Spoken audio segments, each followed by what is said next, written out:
Welcome to part 2 of the analysis of the interview Wavinya JKL had on television, Jeff Koinange live show.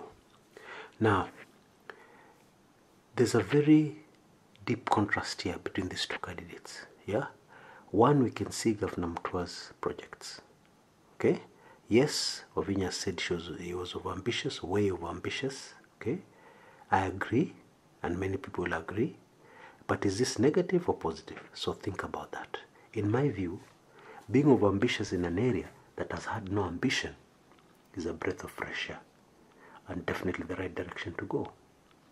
If by good luck and by the grace of God, Governor Mtua is re-elected, then Machakos people will be able to see him complete his projects. He has the experience. He can easily adjust, to a new term, and only good things will happen in Machakos. Now, obviously, the big baggage the governor's got, which Wavinya JKL is taking full advantage of, is the current incumbent governor does not have the wiper ticket. Okay? I've told you in a recent recording that according to my information on the ground, voters have grown out of party tickets. Okay?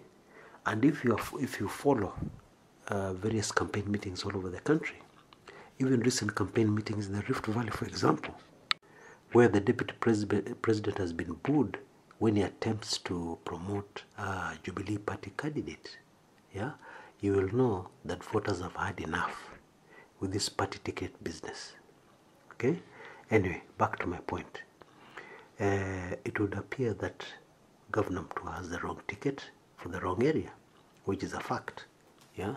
Currently, despite very good efforts or rather intensive efforts by the Jubilee government, they are not popular in Ukambani. That is a fact. Okay, I know I've said in previous recordings that they will get a higher number of votes than is expected, but that's it. Definitely Ukambani is going to be won easily by NASA. Okay, I think the question now is they'll win by what percentage. Okay, so that's a huge advantage to Governor Mtua, disadvantage to Governor Mtua, but it's a huge advantage to Wavinya JKL, and this is what she's trying to ride on. This is exactly what she's trying to ride on to get into office. The good lady, I assure you this is not personal, the good lady is actually playing old politics. For instance, let me just give you a quick example.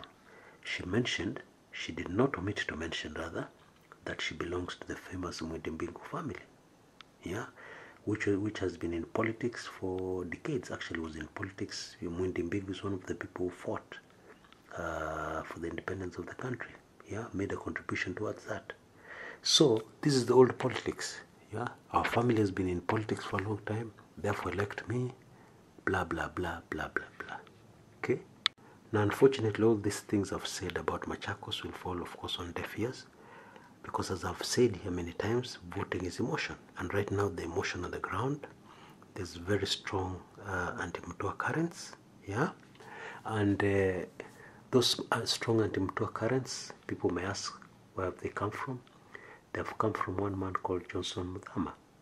Mr. Muthama has carried a sustained campaign against Governor Mtua all these years, 4.5 years or so, that Governor Mtua has been in Machakos trying his best to turn around the people's lives. Okay? And this sustained campaign has worked. It's as simple as that. But guess what? People say karma comes back to haunt you. If you look carefully at Muthama's troubles right now and his fight against the party leader, Kalonzo Musyoka, you'll find that exactly what he was doing to Mtua has come back to haunt him. Because picture this, he spent a lot of time and money trying to raise a candidate. He did a lot of work towards a cause that he believed in, only to have it frustrated at the last minute. That's exactly what he has been doing in Machakos, frustrating development projects. The city that was supposed to be built on Machakos, Muthama and company went to court and stopped it. Factories that were supposed to be actually put up in Machakos, they went to court and stopped it.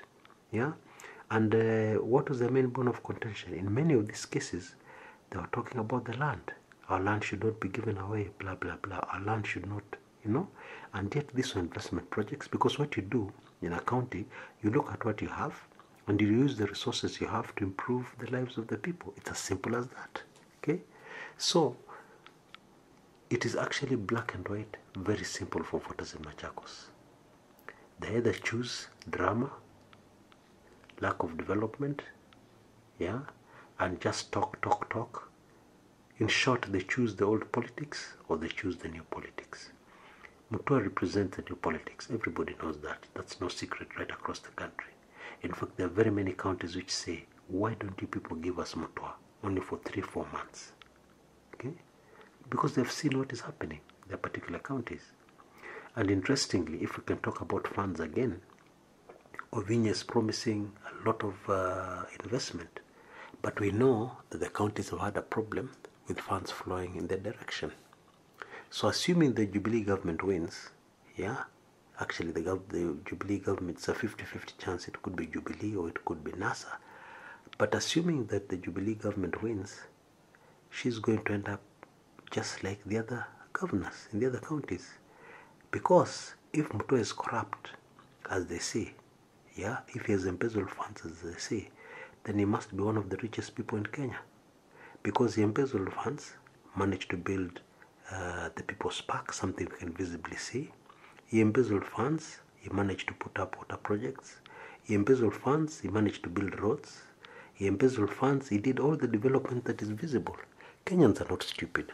What they admire in Machakos is not cinema, as they like calling the governor, or fiction, as would like to be told by those detractors of the good governor. Yeah, they're actually solid development projects that can be seen. Okay, so if he was as corrupt as the other governors, as we were being told, yeah, and he managed to put up those developments, then I suggest the government should investigate Mutua, because he's richer than he claims to be. He must be a multi-billionaire or even a trillionaire. Yeah, that should be clear to everybody. Now, you will know that I'm for new leadership. I'm for a new direction concerning leadership in Kenya. And Mutua represents that. And I cannot just keep quiet, watch a sham of an interview. Yeah, not Jeff's fault, but the person he was interviewing. Watch them tell lies on national TV. Watch them hit under the belt, hit their opponents under the belt, and then claim they're women. If I can watch all that and keep quiet, then according to me, that's not right. This is Chris Kumakwicha. Until next time.